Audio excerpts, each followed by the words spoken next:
when September 11th, 2001 happened, we were thrust into a major shift in America as far as the way that we saw warfare.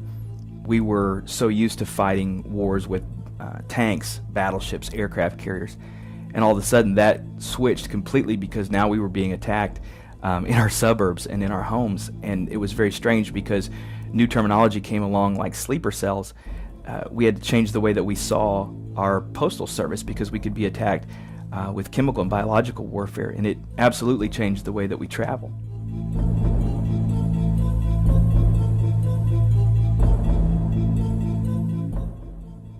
In the last decade and a half, I believe that we've also seen a major change in the attack in the psychology of Americans.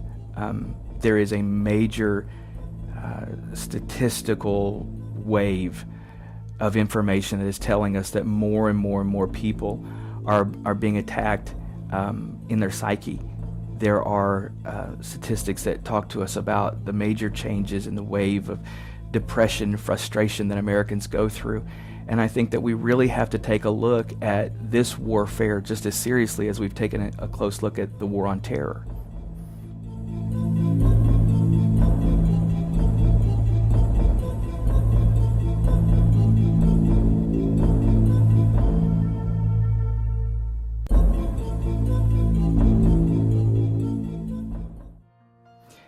On September 12th, 2001, we could have woke up and decided to try to get our lives back to normal and just live the way that we'd always lived, but we didn't. As Americans, we knew we had to make some changes because of the way that we were being attacked.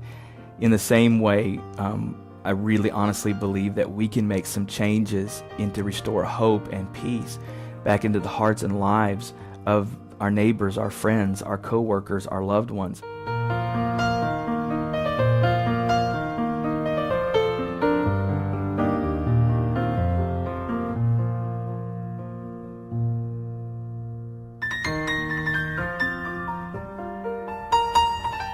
Really is going to come through people like community leaders, faith-based leaders, teachers, ministers, life coaches, counselors, where we really begin to come together and find ways to restore hope.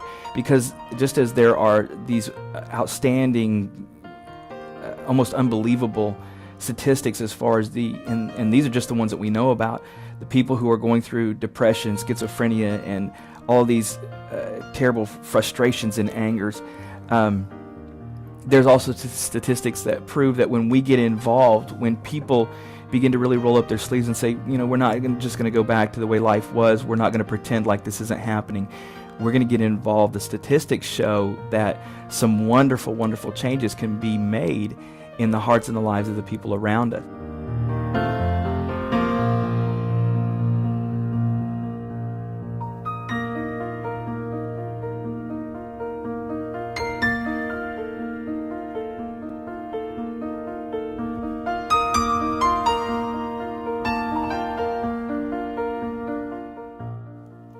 This is the reason why I created the university program. It's the reason why I wrote the F90 Challenge, and that's because I really believe that we can make a difference. I really believe that we can restore hope and joy to our society, and I believe that it does start in the grassroots effort. I believe that it does start with people like myself who can come alongside of church leaders, faith-based leaders, community leaders, teachers, organizations, and show them the talents, abilities, and resources that really they already have, but to help them develop those skills and talents and abilities so that they can make a change not only within their organization, but in the hearts and lives of the people that they come in contact with every day.